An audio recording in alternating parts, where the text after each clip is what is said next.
Bonjour à tous, Drone Access aujourd'hui en pleine action.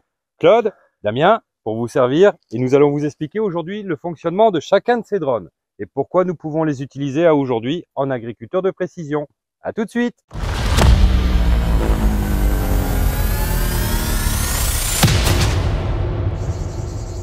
Et maintenant, nous allons vous présenter les différentes applications en fonction du drone utilisé. Donc chaque caméra a son utilité. Lorsque vous avez une caméra comme celle-ci, par exemple, elle a une fonction. Claude, peux-tu nous expliquer quelle est la spécificité de celui-ci? Oui, alors ce drone, il est équipé d'une caméra thermique et d'une caméra visible. La caméra thermique va nous permettre de récupérer tout stress hydrique de nos végétations. D'accord. Donc là, ça peut être utile, par exemple, pour réguler son arrosage. Tout à fait. Ou voir s'il y a réellement que certains plants souffrent du coup à cause du manque d'arrosage. Tout à fait. Et on va pouvoir également récupérer donc la qualité de l'arrosage de nos parcelles. Pourquoi? Parce qu'on va récupérer l'humidité et qui va nous donner une cartographie de l'arrosage du champ. Maintenant que nous avons vu le plus petit que nous ayons, maintenant on va passer à la taille supérieure. Celui-ci, à quoi sert-il, Claude? Alors, ça c'est un drone classique avec une caméra comme tout le monde, monsieur et madame tout le monde ont. C'est-à-dire une caméra dans le spectre visible, c'est ce qu'on appelle ça comme ça, en RVB. L'avantage de ce type de drone, alors ça c'est un petit drone mais on peut utiliser un plus gros drone, c'est qu'on va pouvoir voler juste au-dessus de nos parcelles de terre, de nos parcelles de champs, et récupérer, donc faire la détection des maladies. Pourquoi? Parce qu'avec une caméra de haute résolution, on va pouvoir voir toutes les petites apparitions qui nous donnent des indices de maladies. Donc ça veut dire que nous, en fait, avec un passage de drone, on a l'intégralité, bon, par exemple en l'occurrence de la parcelle sur laquelle nous sommes aujourd'hui, plutôt que l'agriculteur qui passe dans chacune des raies de son champ. Et oui, Damien. Le gain de temps, ça doit être gigantesque. Oui, parce que le drone vole en autonomie, il va prendre des milliers de photos.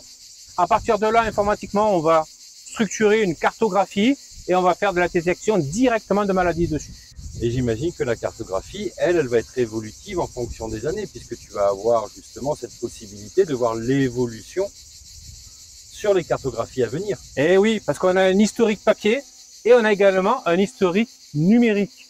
Et la comparaison va faire que on va adapter le traitement et on va adapter l'intervention du paysan directement dans le champ.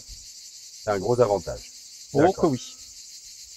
Et maintenant le troisième, donc celui-ci est totalement différent, mais vraiment ce qui fait sa spécificité, c'est ce que vous allez avoir là dessous, c'est les caméras. Explique-nous, Claude. Oui. Alors ça, c'est un drone multispectral. On appelle multispectral parce qu'il y a différentes caméras dans un capteur. Ces différentes caméras vont nous permettre de récupérer ce qu'on appelle des indices de végétation. C'est-à-dire qu'avec des fréquences d'ondes différentes, on va pouvoir estimer la biomasse du sol, le taux de photosynthèse feuille par feuille, et le taux de chlorophylle également feuille par feuille. Même ça? Oui, même ça. Ah oui. Et oui. Donc pareil, c'est le même système que pour les détections d'hygrométrie ou de maladies. Le drone va voler au-dessus de la parcelle, prendre des milliers de photos.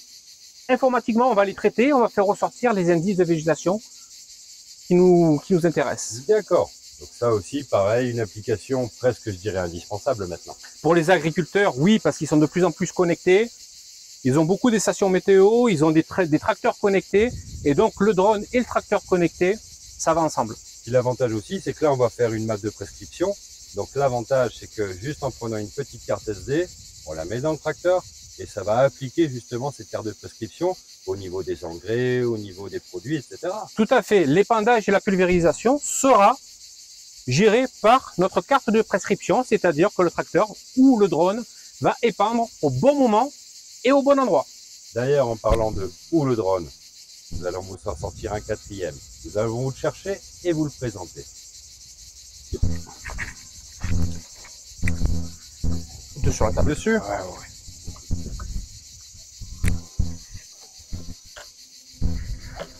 Et voici le quatrième drone. Comme vous pouvez le constater, nous ne sommes plus du tout dans les mêmes dimensions. À quelle utilité peut bien-il servir celui-ci? Claude, veux-tu bien nous en dire davantage? Alors ce drone est voué à l'épandage. On va pouvoir faire de l'épandage grâce à quoi? Grâce à son réservoir. Donc ça, c'est un petit drone épandeur. Contenance 8 litres, on peut aller jusqu'à 50 litres, voire 70 litres selon les drones. Et quand tu dis épandage, il ne fait que de l'épandage ou il peut faire d'autres choses également celui-ci? Alors non, l'avantage de ces drones-là, c'est qu'ils sont multiservices. Là, on a un réservoir pour faire de l'épandage, de la pulvérisation. On va pouvoir faire également de la semence de couverture, donc semer tout type de céréales. Ah, donc là, on peut carrément utiliser le drone pour semer maintenant. Oui, Damien, on enlève le réservoir, on met un autre réservoir D'accord? et on va pouvoir semer. D'accord. Donc ça peut être aussi très intéressant, par exemple, pour des parcelles difficiles d'accès ou autres, encore mieux. Oui, ou pour la rapidité. Également. Sachant qu'un drone comme ça, il va pouvoir semer entre 8 et 10 hectares de l'heure. Le tracteur Voire n'ira même certainement plus, pas aussi puisqu'on vite. peut piloter plusieurs drones en même temps. Ouais. Ah ouais. Tout à fait. D'accord, d'accord. Troisième utilité de ce type de drone, on va pouvoir faire du trichogramme. Trichogramme, souvent utilisé le plus souvent pour le maïs.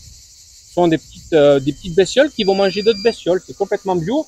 Et on a un réservoir qui s'adapte dessus également pour faire du trichogramme au-dessus de nos maïs. Ah, donc là, plutôt que d'envoyer un vulgaire produit, en fait, on envoie directement des micro-organismes, en fait. C'est ça. D'accord. Et on reste dans notre écologie grâce au drone. Donc j'imagine que pour tout ce qui va être agriculture écologique, c'est le top.